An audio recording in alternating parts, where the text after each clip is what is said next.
Rose to do list बनाते हो और जब ये एक्सेस लेने होते हैं तो ओवर थिंक करने लग जाते हो, फिर अपने आप को लूज़र समझ के गिव अप कर जाते हो।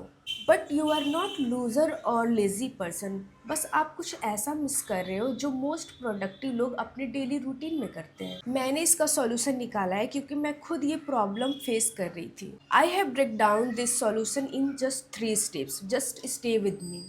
बट मेरे पास एक क्वेश्चन है, do you think the same way जैसे एक प्रोडक्टिव पर्सन सोचता है? Do you do self talk correctly? मैं भी पहले ऐसे ही प्लान करती थी, रोज टू डू लिस्ट बनाती थी और जैसे ही पहले टास्क को करने बैठती थी या तो ओवर थिंक करने लग जाती थी या तो रील्स स्क्रॉल करने लगती थी।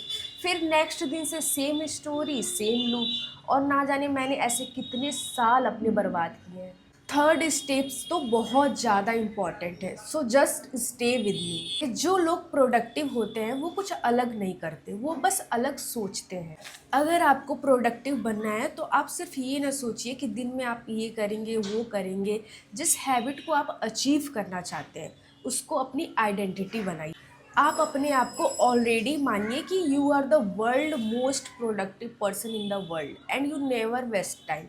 आपको हर मॉर्निंग को ये लिखना है कि you are the most productive person in the world and you never waste time. क्योंकि जैसे हम सेल्फ टॉक करते हैं ब्रेन उसको सच मान लेता है और उसके अकॉर्डिंग एक्ट करने लगता है। सो जैसे ही आप अपने ब्रेन को कमांड देते हो ना that you are the most productive person in the world, वैसे ही आप उसके अकॉर्डिंग एक्ट करने लग जाते हो। Like 35 minute work, then 5 to 10 minute rest, again 35 minute work, again 5 to 10 minute rest. पर 35 मिनट वर्क आप तब करोगे ना जब आप उस काम को इनिशिएट करोगे, जब आप उस काम को करना स्टार्ट करोगे।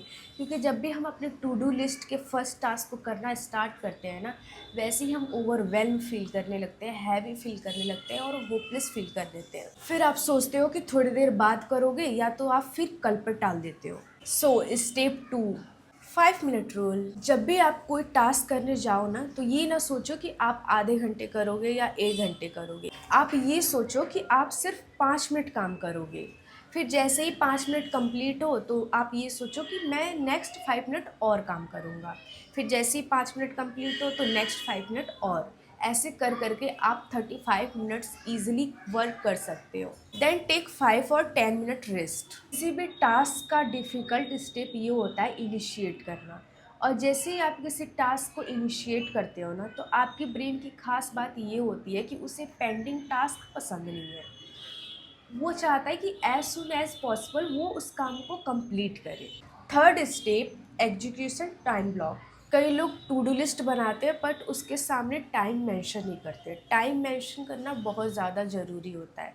जैसे वो बहुत लंबी चौड़ी टास्क बना देंगे बट उसके आगे टाइम मेंशन नहीं करेंगे। फॉर एग्ज़ाम्पल, आपने लिखा 7 to 7:30 math study, then 7:30 PM to 8 PM English study. But आपने ये सोच लिया कि ओके मैंने तो टास्क लिख दिया है और कभी भी आप कर लोगे, आपको अपने हिसाब से जब टाइम मिलेगा। बट आपको ऐसा नहीं करना है। किसी भी टास्क का डेडलाइन देना बहुत ज़रूरी होता है, क्योंकि जब आप डेडलाइन नहीं देते हो ना तो आपका ब्रेन कंफ्यूज्ड हो जाता है कि उस टास्क को किस टाइम पे करना है। और जैसे ही आप डेडलाइन दे देते हो तो ब्रेन को एक डेंजर सिग्नल मिलता है, आपको एक अर्जेंसी फील होती है उस टास्क को कंप्लीट करने की।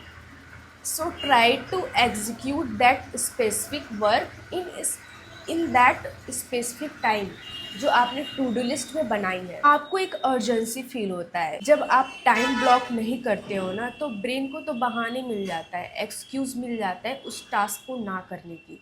आपको कई सारे बहाने दे देता है जिससे वो टास्क पेंडिंग रह जाता है, या तो आप कल पे टाल देते हो और ऐसे कर करके वो टास्क कभी कंप्लीट नहीं हो पाता। सो ट्राई करो कि आपने जो टास्क के सामने टाइम लिखा है उस टाइम में आप उस स्पेसिफिक वर्क को एग्जीक्यूट करो। क्योंकि अगर जब आप उस काम को नहीं करोगे ना तो आपका वो काम पेंडिंग रह जाएगा, और जिससे आपका सेल्फ ट्रस्ट कम होने लगता है और विल पावर भी कम होने लगता है। So try to do that specific work in that time block जो आपने टू डू लिस्ट में लिखा है। Hope these steps will help you out, क्योंकि मैं ये सारे स्टेप्स खुद भी फॉलो करती हूँ।